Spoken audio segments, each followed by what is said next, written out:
Hello, Eloasis. My name is Kate Owens, and I am coming to you from Roots in Edinburgh, Scotland, channeling my best YouTuber. Thank you for having me back. Did you say back? Why, yes I did. I was an exchange student at Eloasis in 2009. Yeah, like when most of you were children. Chile and Eloasis hold a very special place in my heart. I met so many amazing people, I learned a passable amount of Spanish, and I experienced a community that was new to me, but felt so familiar in how welcoming and warm and loving it was. I know that I will make it back to visit one day, but for now, I'm across the pond, aka the Atlantic Ocean, and living in the United Kingdom. And I've been working to establish a similar community founded on the radical love and inclusivity of God. There are so many cars. I've been in Edinburgh about 7.5 years, and I was part of the team here that set up the new global scope, the Eloasis equivalent here in Edinburgh. So we'll have a look around.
Okay, we're at my house now.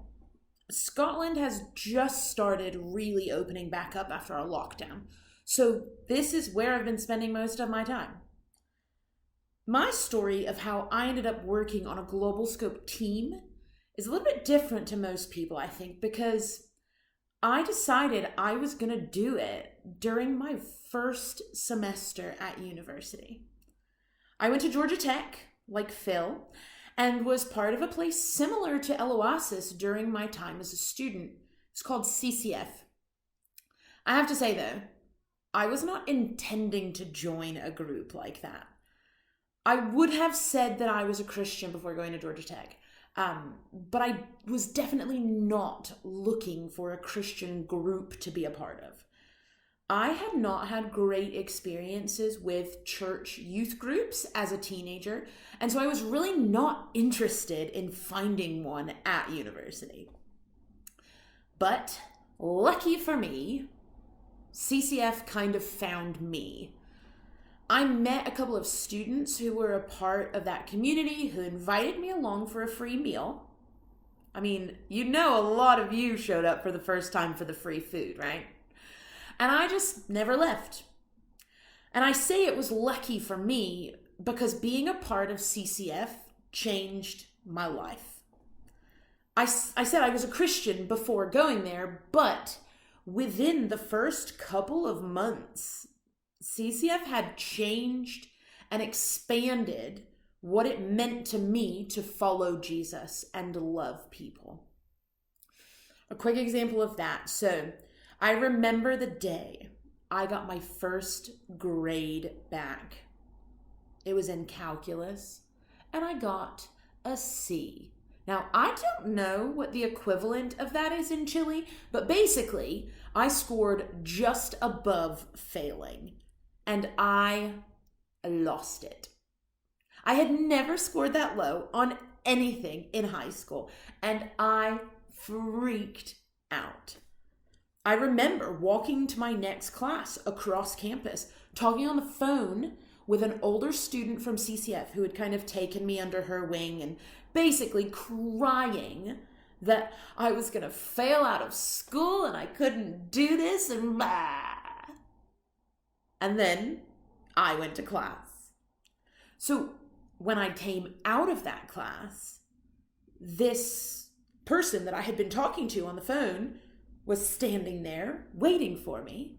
And she had a teddy bear in a Georgia Tech t-shirt and a card telling me that she believed in me and that I could do it. Like, who does that?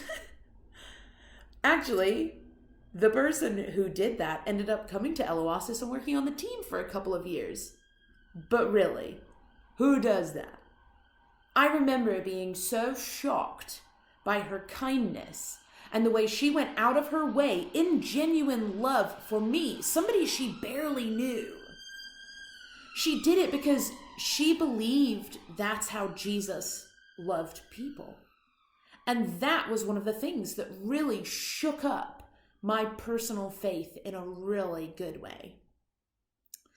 Now, okay, so I don't know if they actually still do this, but CCF used to go on a beach retreat at the kind of end of October, beginning of November time every year.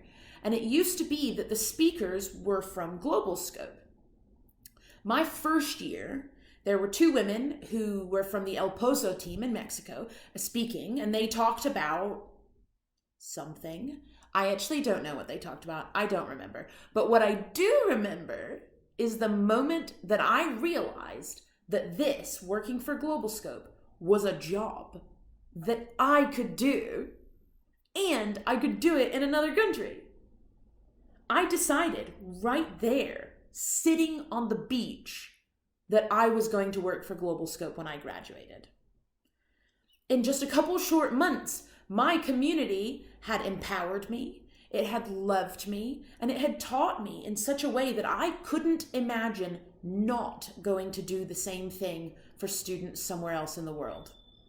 I felt like God was laying this future, this opportunity in my lap and connecting together so many dots of my life that felt like they pointed to this new adventure. Because of what the CCF community had meant to me, I knew I wanted to help create opportunities for students to feel loved and to have the space to explore what faith could look like in their own lives. So I ended up in Scotland because a group of my friends and I decided we wanted to do Global Scope together. Through the last couple years of our time as students, we went through the process of researching and learning what it meant for us to start a new Global Scope. And it's a much longer story to tell you the details of why we chose Edinburgh. But essentially it boiled down to the fact that there are a couple of big universities here. It's a great city. And there was nothing that we saw that was doing what we hoped Roots would do, which was to create these spaces for students of all different faiths and of none to explore life and faith together. And I have learned a lot during my years here at Roots.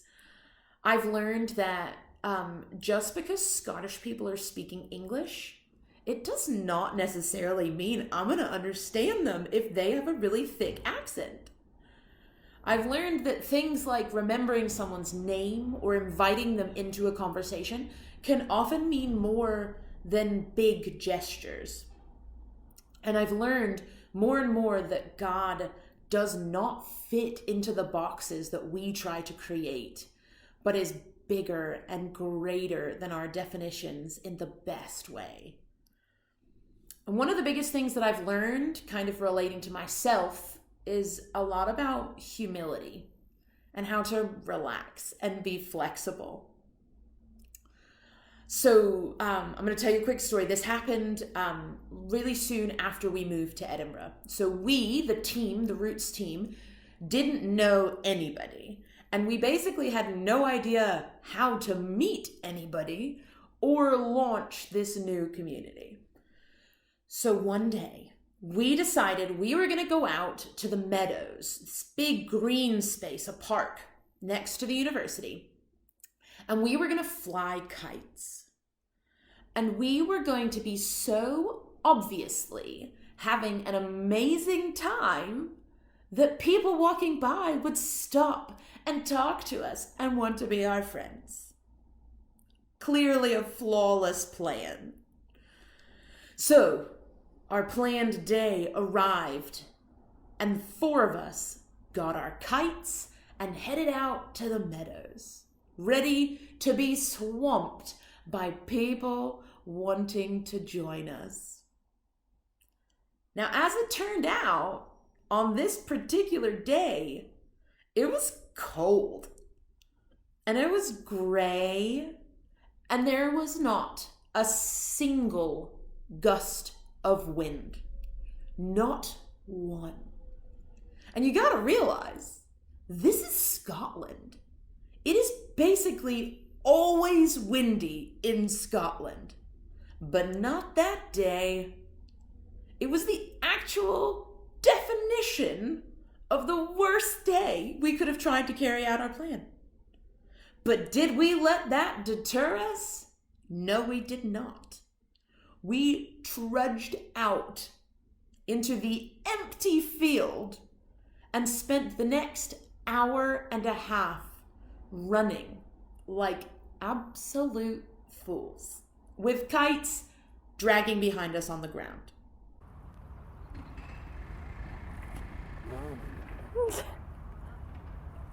Good job.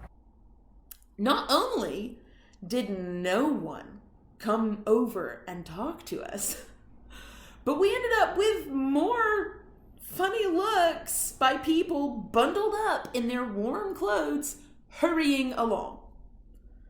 We were so locked into this idea that we were incapable of adjusting or flowing with what was actually going on around us.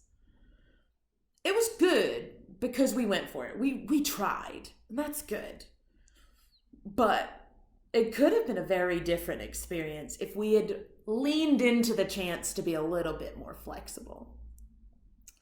And since then, I feel like I've learned so much about being humble enough to change my thoughts and plans.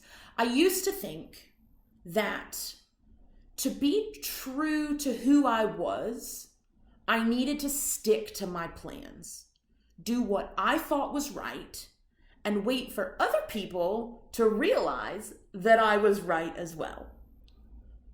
But now I see so much more clearly that there is true strength and integrity in humility and the ability to know when to put my own thoughts and agenda and desires to the side for the benefit of a group or person or situation.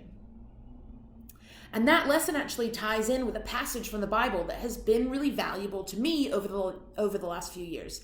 It comes from one of the sections of the Bible that is all about the life of Jesus. It's called Matthew. And here's the general sense of how it goes. I'm going to tell you this. Do not worry about your life, which, to be fair, is easier said than done. It says, don't worry about things like what you will eat or drink or what you will wear. Isn't life so much more than that? Check out the birds flying around. They don't spend all their time working to store things away for the future. Yet God has given them enough. Aren't you so much more valuable than the birds? Can any of us add anything to our lives by worrying about what will come? And look how the flowers in the field grow. They literally don't do any work at all, but they are beautiful. If that is how God clothes the grass that is here today and gone tomorrow, won't God even more clothe you? So don't worry saying, what shall we eat or what shall we wear? God knows you need that stuff. And now this is me listen carefully to the next line, because this is where the game changer was for me. It says, "But seek first God's kingdom and God's righteousness, and all these things will be given to you as well." Now see, did you catch that in the way that I did? It's saying God knows what we need, and if our first move is to look for God around us, all that stuff will come along as well. I am by nature a worrier. But thinking on that particular line over the last few years has really changed the way that I approach my life and my work at Roots. Instead of being so worried about how something's going to work, how are we going to organize an event, what if nobody shows up? What if we don't have enough money to do what we want to do for students? Instead of those questions, I've started asking myself first, who do I believe God is? And where have I seen glimpses of that around me and around Roots? This God who I believe is big and good and love. Where have I experienced that through the Holy Spirit recently? I found that the details will come. Things will happen. But when I seek to notice God interacting with the world first, I can go into the different aspects of my life with more humility, flexibility, and just general chill, which is new for me. So whether you are someone who has a personal faith or not, I wonder if that is something that you can relate to. How so much can change in the way that we view our days when we start out by looking for the good.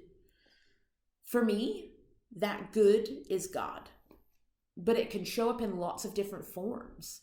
Maybe I see it in a friend or a family member, maybe in nature, maybe in a song that makes me feel a certain way.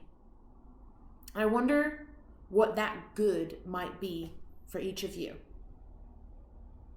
So, thank you again for having me. I hope I'll get to meet you in person soon.